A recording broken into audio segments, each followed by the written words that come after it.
Assalamualaikum warahmatullahi wabarakatuh. Kembali lagi dengan saya Satria Sing Pandawa. Jadi dalam video kali ini saya akan membandingkan ya teman-teman, bisa dibilang membandingkan antara speaker besar memiliki watt kecil dan juga speaker kecil namun memiliki watt yang besar. Kira-kira mana sih yang lebih cocok kita pilih, antara speaker kecil namun memiliki watt yang besar atau speaker yang besar namun memiliki watt yang kecil? Nah, jadi bisa simak aja video ini ya teman-teman. Bagi kalian yang mungkin masih bingung mau pilih yang mana antara kedua ini, kalian bisa simak aja video ini ya teman-teman, agar kalian juga nggak salah pilih tentunya dalam memilih sebuah speaker yang mau kalian gunakan. Nah, jadi pertanyaannya, pilih mana sih antara speaker berdiameter besar namun memiliki watt yang kecil dan juga speaker kecil yang memiliki watt yang besar. Nah, jadi kalau ada pertanyaan seperti ini, kita kembalikan lagi tentunya ya teman-teman, kembalikan lagi ke kebutuhan kita tentunya. Kebutuhan kita itu diperuntukkan untuk indoor atau untuk kebutuhan outdoor tentunya. Nah, untuk yang pertama saya akan menjelaskan dari yang speaker kecil namun memiliki watt besar ya teman-teman. Di sini saya memiliki contoh speaker kecil dengan watt besar, yaitu ada speaker JIC LB04025. Di sini untuk maksimal powernya 120 watt.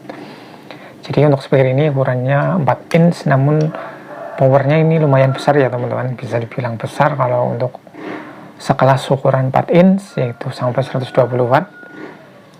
Nah, untuk kelebihannya dari speaker kecil dengan watt yang besar seperti ini, tentunya yang pertama bisa menerima output power yang lebih besar tentunya ya teman-teman. Menerima output power yang lebih besar tentunya sesuai juga dengan maksimal power yang disertakan atau dituliskan di sini. Di sini tertulis 120 watt. Berarti untuk speaker ini bisa menerima maksimal power 120 watt ya teman-teman. Jadi untuk speaker yang memiliki diameter kecil namun memiliki watt besar juga tentunya memiliki suara yang lebih baik ya teman-teman. Memiliki suara yang lebih baik dan juga memiliki suara yang lebih keras tentunya, dan juga minim distorsi atau suara bisa dibilang lebih jernih ya teman-teman ya, kalau untuk speaker yang memiliki watt yang besar. Nah, untuk kekurangannya sendiri, kalau untuk speaker kecil dengan watt besar seperti ini, itu biasanya harganya lebih mahal ya teman-teman. Di sini terbukti untuk speaker JIC LB ini saya beli dulu sekitar 120 ribuan. Untuk di kelas 4 inch mungkin speaker ini bisa dibilang paling mahal ya teman-teman. Speaker JIC ini paling mahal untuk di kelas 4 inch tentunya. Namun kalau untuk dengan harga segitu, sudah pasti untuk suaranya juga nggak mengecewakan ya teman-teman, karena saya juga di sini sudah membuktikan untuk suaranya dari JIC ini memang sudah nggak bisa diragukan lagi ya teman-teman. Nah, terus kemudian untuk speaker besar watt kecil, di sini saya mempunyai contoh, yaitu speaker Curve. Ini ukurannya 8 in, ini maksimal powernya 100 watt. Jadi powernya otomatis lebih besar yang JIC ya teman-teman. Jadi selisih 20 watt. Ini ukurannya 8 in. Nah, untuk speaker besar dengan watt kecil seperti ini, itu biasanya harganya lebih murah ya teman-teman. Harganya lebih murah. Bisa kita bandingkan dengan yang JIC ini. Ini harganya 120 ribuan, sedangkan yang Curve ini cuman 60 ribuan aja ya teman-teman. Silahkan kalian bisa cek aja mungkin kalau nggak percaya. Jadi harganya lebih murah biasanya karena wattnya itu kecil ya teman-teman. Terus kemudian untuk ukuran voice coil-nya juga biasanya kalau untuk speaker besar namun memiliki watt kecil, voice coil-nya juga biasanya kecil ya teman-teman. Di sini untuk Curve ini, untuk voice coil-nya, diameter voice coil itu cuma 1 in saja. Jadi sama dengan yang JIC. Yang JIC ini juga diameter voice coil-nya 1 in. Kemudian untuk speaker besar watt kecil juga biasanya memiliki magnet yang kecil. Di sini magnetnya untuk diameternya lebih besar yang JIC ya teman-teman, bisa dilihat. Nah, kalau kita lihat dari segi suara mungkin juga berbeda ya teman-teman dengan speaker kecil yang memiliki watt besar tentunya. Kalau untuk speaker besar memiliki watt kecil, suaranya bisa dibilang lebih pelan ya teman-teman.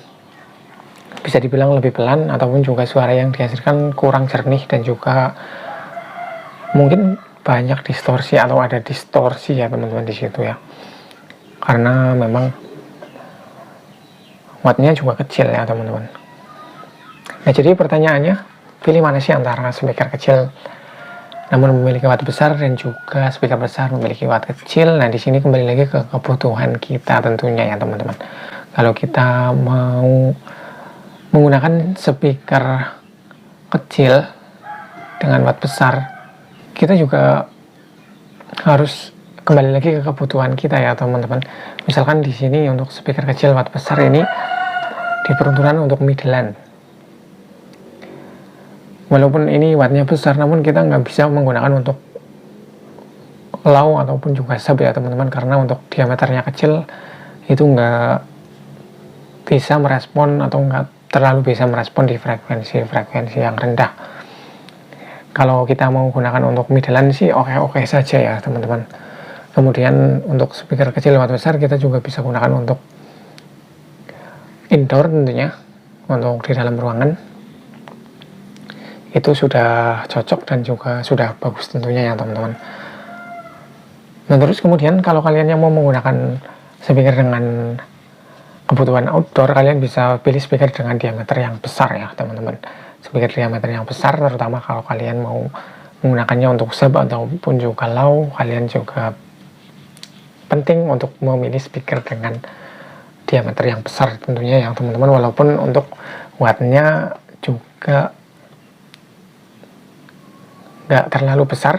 Kalau untuk speaker berdiameter besar itu sudah bisa merespon di frekuensi yang rendah, dan juga karena memiliki diameter yang lebih besar itu cocok digunakan untuk penggunaan outdoor ya teman-teman, atau penggunaan ruangan yang lebih luas tentunya. Nah, jadi kalau ditanya pilih mana sih antara speaker kecil dengan watt besar dan juga speaker besar watt kecil, itu kembali lagi ke kebutuhan kita ya teman-teman. Jadi sesuaikanlah kebutuhan kita untuk penggunaan ya teman-teman, karena untuk kedua ini tentunya memiliki kelebihan dan kekurangan masing-masing. Oke ya teman-teman, mudah-mudahan bisa dimengerti untuk penjelasan di video kali ini. Mudah-mudahan juga bisa bermanfaat. Terima kasih sudah menonton. Sekian, wassalamualaikum warahmatullahi wabarakatuh.